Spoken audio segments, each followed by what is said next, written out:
सुषमा एक सावी और चुलबुली लड़की थी जिसे घर के काम करने में बहुत मजा आता था। साथ ही साथ उसे मेकअप करने का भी बहुत शौक था। एक दिन सुषमा की माँ के पास पड़ोस की आंटी अंजलि उसके घर आ जाती है। अपने ही जान पहचान के लड़के के लिए रिश्ता लेकर आ जाती है और सुषमा की माँ से कहती है, बहन वो लड़का बहुत अच्छा है, सुषमा के लिए तो परफेक्ट है। मेरी आंखों के सामने पला बड़ा है, देख लो एक बार अपनी सुषमा के लिए, अगर पसंद आए तो बात बढ़ा देना। ठीक है दीदी, आप उन्हें घर आने का बोल देना। ठीक है बहन, अब मैं चलती हूँ। अगले दिन विक्रम सुषमा को देखने के लिए अपनी माँ के साथ उसके घर आ जाता है। विक्रम की माँ सुषमा की माँ के मुँह से सुषमा की इतनी तारीफ सुनकर रिश्ता वही पक्का कर देती हैं। तभी कुछ दिनों के बाद विक्रम और सुषमा की शादी बड़ी धूमधाम से हो जाती है।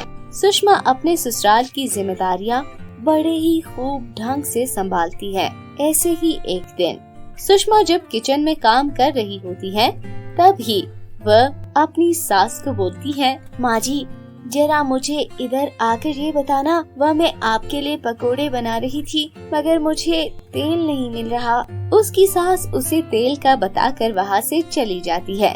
सुषमा की सास सुषमा के हाथ के पकोड़े खाकर उसकी बहुत तारीफ करती है। अरे वाह बहू, बहुत टेस्टी पकोड़े बनाए हैं, बहुत ही लाजवाब खाने बनाती हो तुम, और इसकी चटनी का तो स्वाद ही अलग है।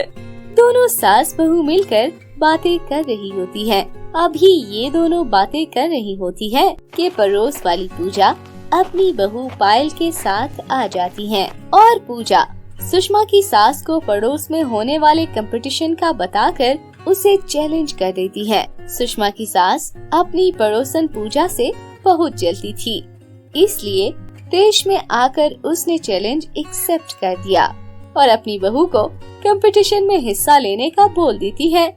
यह सुनकर पूजा कहती है, अरे ओ बहन, तू तो रहने ही दे, तेरी बहू मेरी बहू से जीत न पाएगी। मेरी बहू ने तो ब्यूटी पार्लर का कोर्स कर रखा है और तेरी बहू को देख जैसे सांवली है। जब मेरी बहू जीत कर आएगी तो तब भी तू ऐसी ही बत्तीसी निकाल कर हंसियो।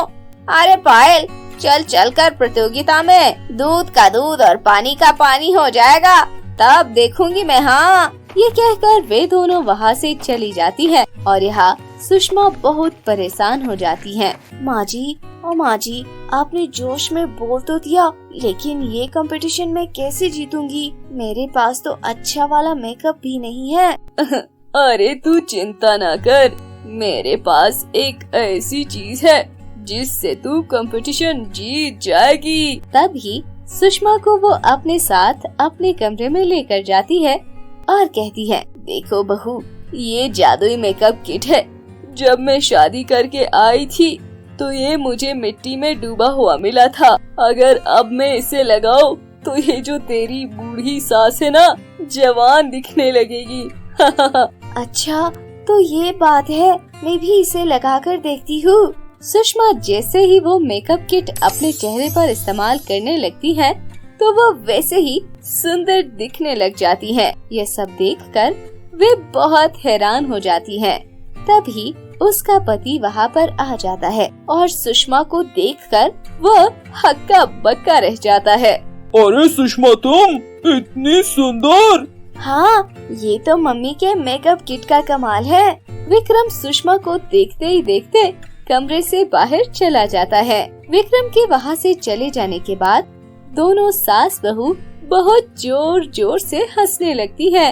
अगले दिन कंपटीशन में सारी लड़कियाँ सुंदर बनकर आती है, लेकिन सबसे ज्यादा सुंदर और ग्लो सुषमा के ही चेहरे पर था। लेकिन वहाँ पायल भी कुछ कम नहीं दिख रही थी। तभी कंपटीशन शुरू हो जाता है और देखते ही देखते कंपटीशन सुषमा जीत जाती है। यह सब देखकर पूजा आंटी और इसकी बहू जलकर मुंह लटका देती है। क्यों रे पूजा, कहाँ गई तेरी बत्तीसी? देखा, मेरी बहू जीत गई। इतना कहकर वे सास बहू वहाँ से घर आ जाती है। दोनों आज बहुत ही ज्यादा खुश थी। वो जीती हुई ट्रॉफी अपने पति को दिखाती है। यह देखकर विक्रम भी बहुत खुश हो जाता है। अब सब ही खुशी खुशी रहने लगते हैं।